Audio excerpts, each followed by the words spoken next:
am Lake County Associate Judge Liz Rochford, but today, much more importantly, I'm the proud daughter of a veteran of the U.S. Army who served on the front lines in Central Pacific, Southern Philippines in World War II. I got a little choked up today. This whole day is very emotional for me.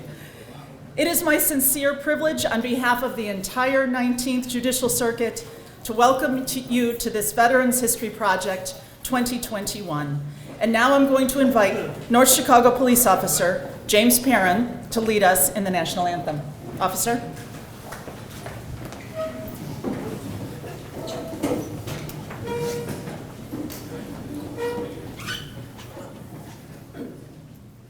Oh, say, can you see by the dawn's early light what so proudly we hail at the twilight's last gleaming, whose broad stripes and bright stars through the perilous fight, oh, the ramparts we've watched were so gallantly streaming, and the rocket's red glare, the bombs bursting in air, gave proof through the night that our flag was still there.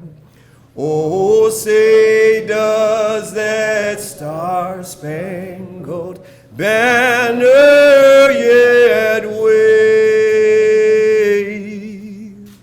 Oh, the land of the free and the hope of the brave.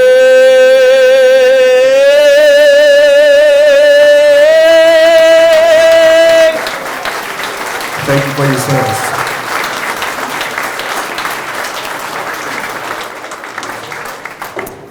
Well, that was magnificent. And now I'm going to invite the Lake County Young Marines to lead us in the Pledge of Allegiance. Oh, sorry, I'll stay standing a few minutes more.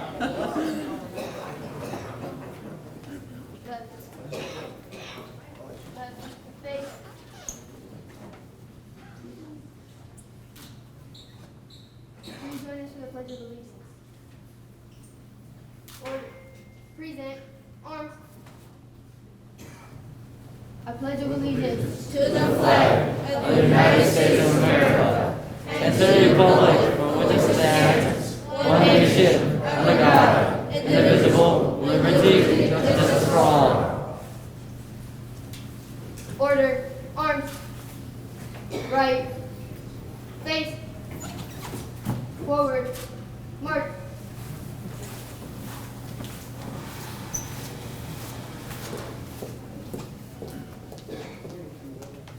You may be seated. If that doesn't give you hope and make you optimistic for our country's future to see those beautiful young Marines, I don't know what will. Let's give them a round of applause.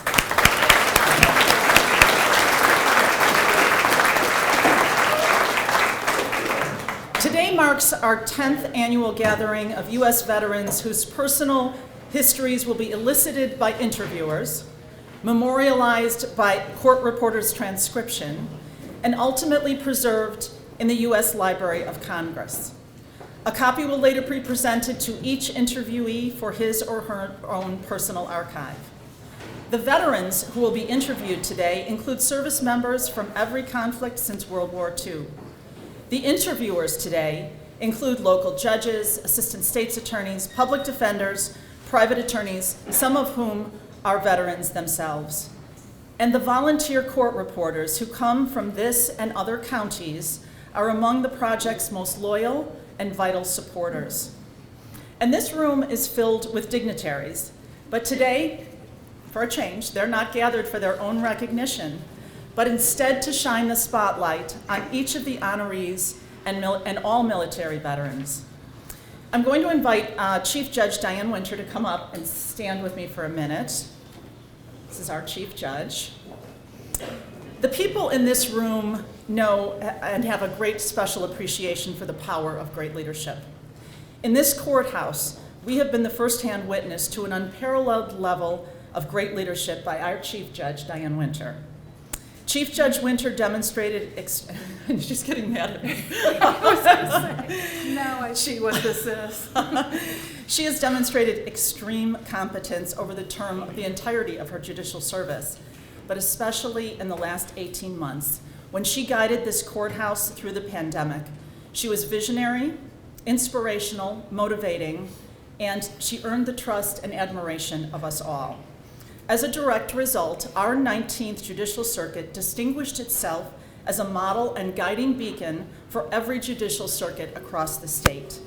In acknowledgement this morning, we are presenting her with a certificate of appreciation and a folded American flag that has been flown above her courthouse to recognize her as the true patriot that she is.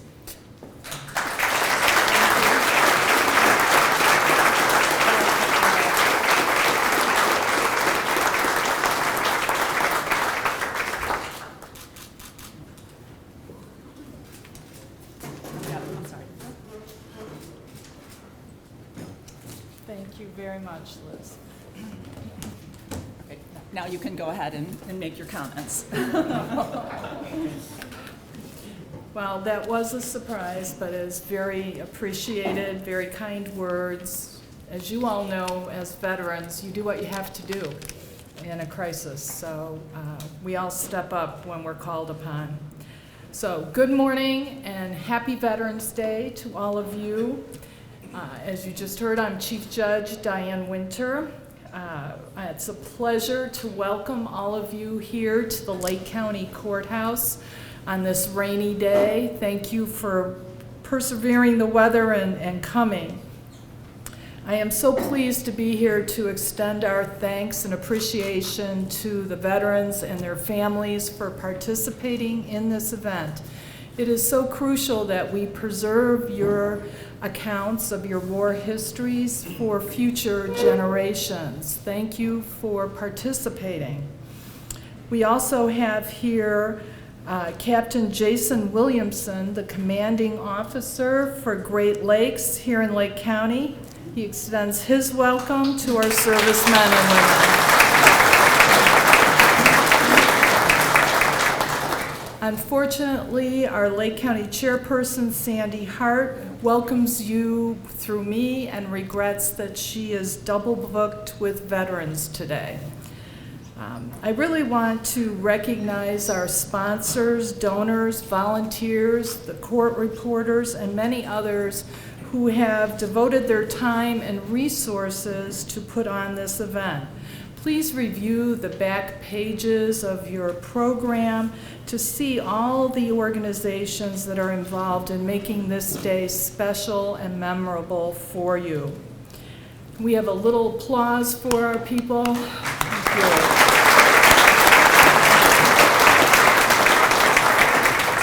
As you have heard, this is our 10th annual Veterans History Project. Even last year, in the throes of COVID, we did a virtual tribute to our veterans.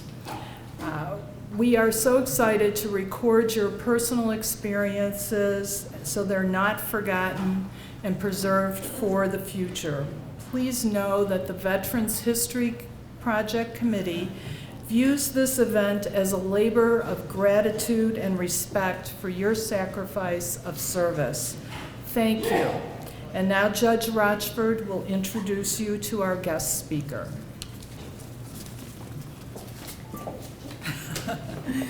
Thank you, Judge Winter. It is my sincere privilege to now introduce our guest of honor, Army Sergeant Alan James Lynch. Sergeant Lynch is a Medal of Honor recipient, and wait until you hear this story. Sergeant Alan James Lynch received the Medal of Honor for conspicuous gallantry in action at the risk of his life above and beyond the call of duty.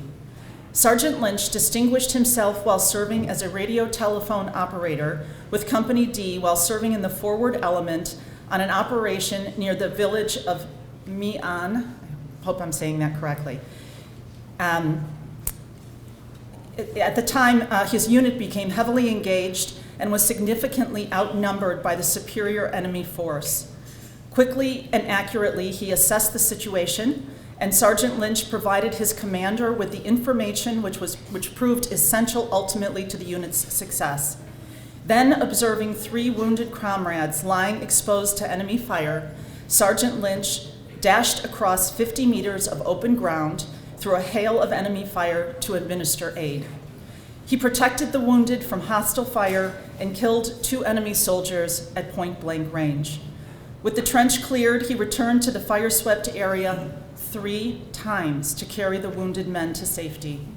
When the company was forced to withdraw, Sergeant Lynch remained to aid his fellow officers at the risk of his own life rather than abandoning them. He defended his isolated position for 2 hours against the advancing enemy using only his rifle and a grenade, and he stopped them just short of his trench, killing 5. Again, disregarding his safety, he crossed 70 meters of exposed terrain 5 times to carry his comrades to security. His gallantry at the risk of his own life was determined to be in the highest tradition of military service. Sergeant Lynch reflected great credit on himself, the 12th Cavalry, the U.S. Army, and today he is a hero in our midst. Please give a warm welcome to Sergeant Alan James Lynch.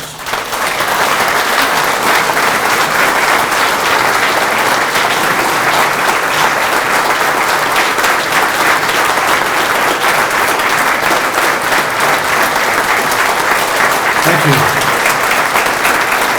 Thank you very much. Appreciate it.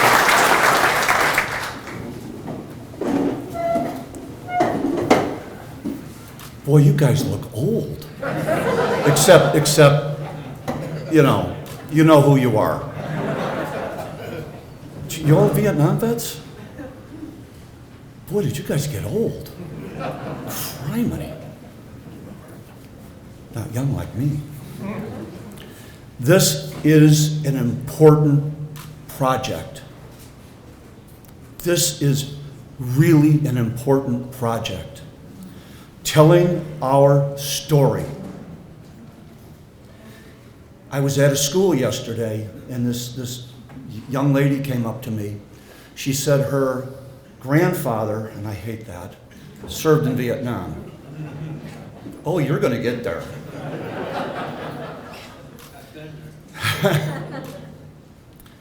But he won't talk about it.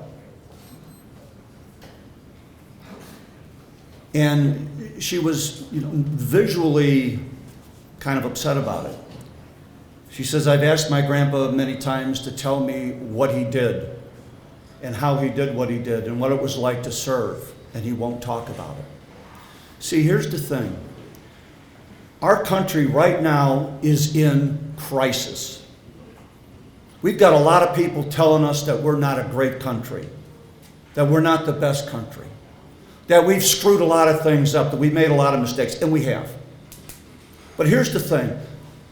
I'm a history nut, and I'm reading the writings of Thomas Jefferson, who was a slaveholder when he wrote the Declaration of Independence, when he did a lot of the things with the Constitution, and he, in writing things in his own personal letters, hated the idea of slavery.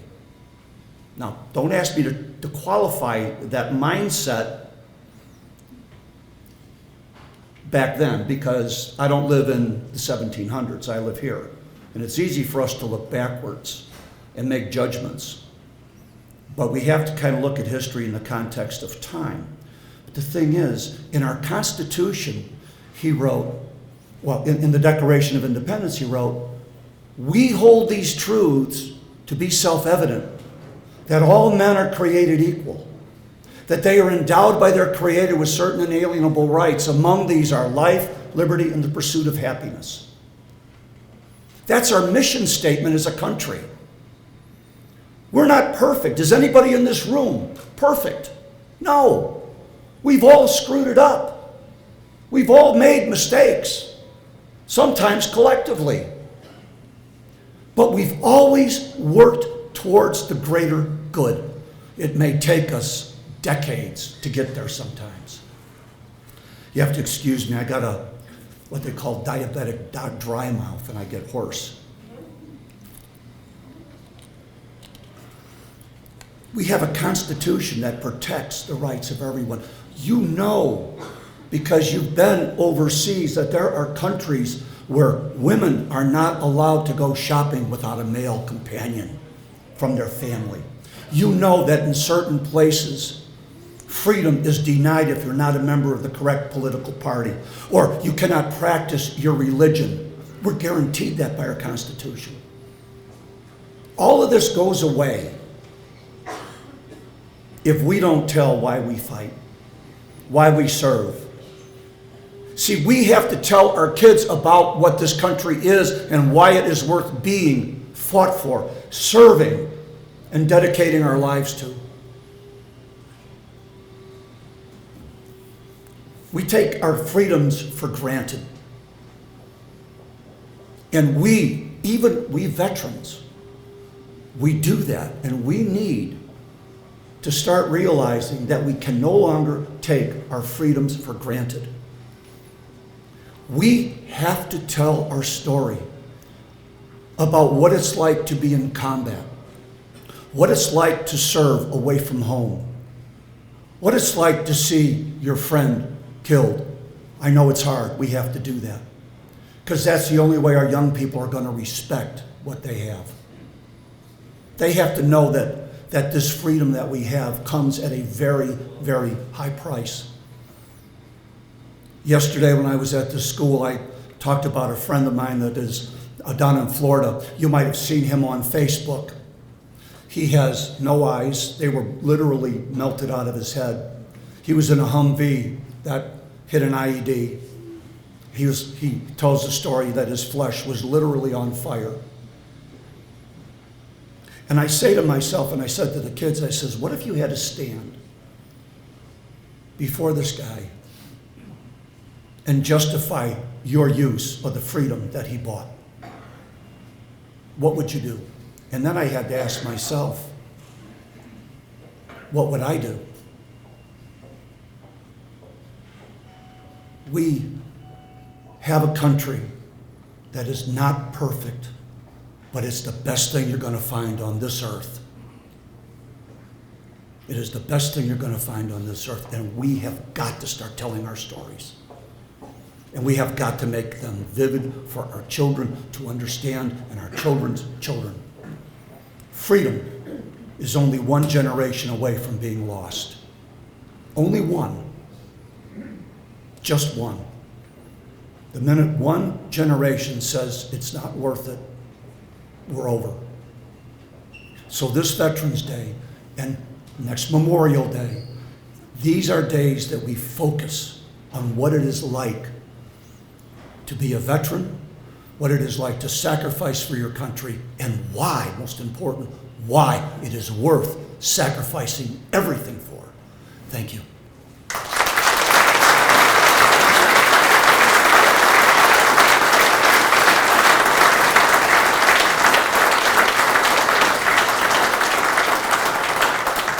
Sergeant Lynch, thank you for those humbling, thought-provoking, and inspiring comments. If we could give him one more round of applause.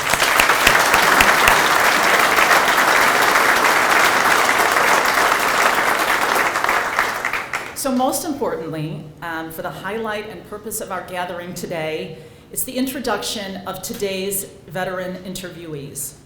All, whether veteran served in active combat or in a support capacity, he or she was willing to make the ultimate sacrifice for our country if needed, and each deserves our highest respect and appreciation.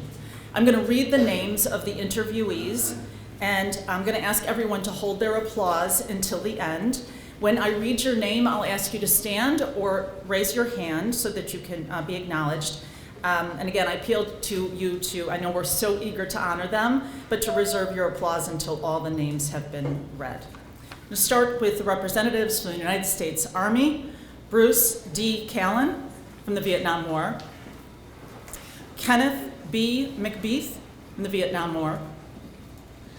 Patrick M. O'Leary from the Vietnam War, Robert L. Wood from the Korean War, representatives from the United States Marine Corps, Michael L. Brazil, Vietnam, Willard G. Jenkins, Vietnam, John W. Taylor, World War II.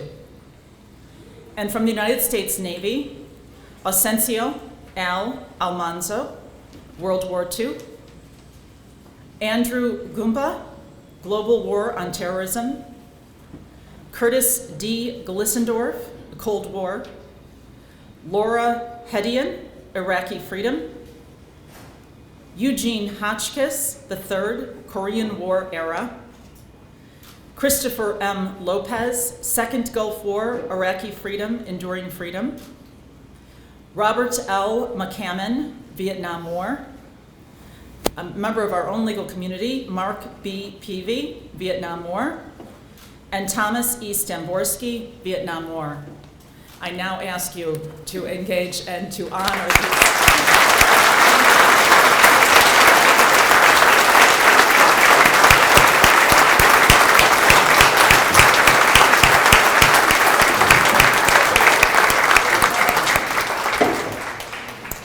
We're getting near the end of the program, and there's just a few things. I want to first say that the hot breakfast that you enjoyed this morning, including the best SOS on earth, reminiscent perhaps of your days in service, was provided by the Freedom Farm for Vets and the U.S. Marine Corps League Tri-County Leathernecks Detachment 1395 and the Young Marines, so let's thank them.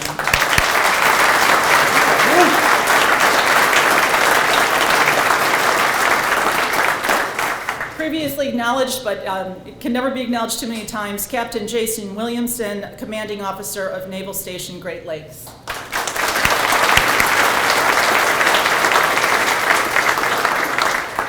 We have Arlene Lally, who's a Gold Star wife. Lost her husband, Navy Chief Bosun Mate Doyle Hall Parson, who was killed in action on a river in Vietnam in December of 1969. She's here today representing a table at the Gold Star families. Please greet her and thank her.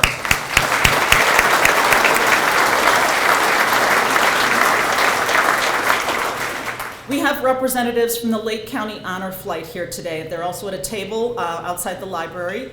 If you're a World War II, a Korean War, or a Vietnam vet, and have not yet participated in an honor flight to Washington, D.C., to the war memorials, please see this desk. We guarantee that the 3-day event will be quite remarkable and a memorable experience for you. We also have representatives from the Lake County Veterans and Family Services Foundation. Please feel free to stop by that desk also outside the library for resources. And of course, when you came in, I hope that you saw that the Lake County Services have created a Quilts of Valor. You are invited to sign a square of fabric to be included in their current quilt project. Upon completion, it'll be displayed in the courthouse.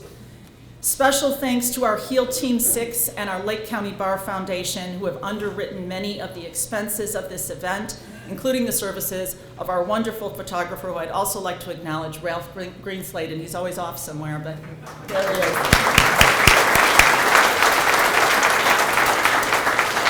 As soon as I close, and it's going to be very soon, I promise, we'll be taking a group picture of all the interviewees, and if you come around to the opposite side of this wall, the photo will be taken, and that will be a wonderful memory of the entire group that's being honored today. So thank you, thank you, thank you for coming today.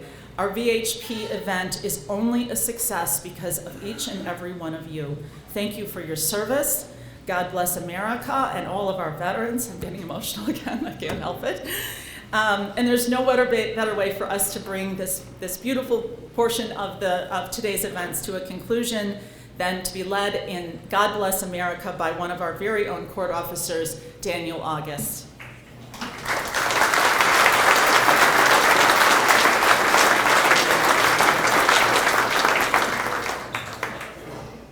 Good morning, and thank you for being here. God bless America, land that I love. Stand beside her and guide her through the night with the light from above, from the mountains to the prairie, through the ocean, white with snow foam. God bless America, my home, sweet home. God bless America, my home.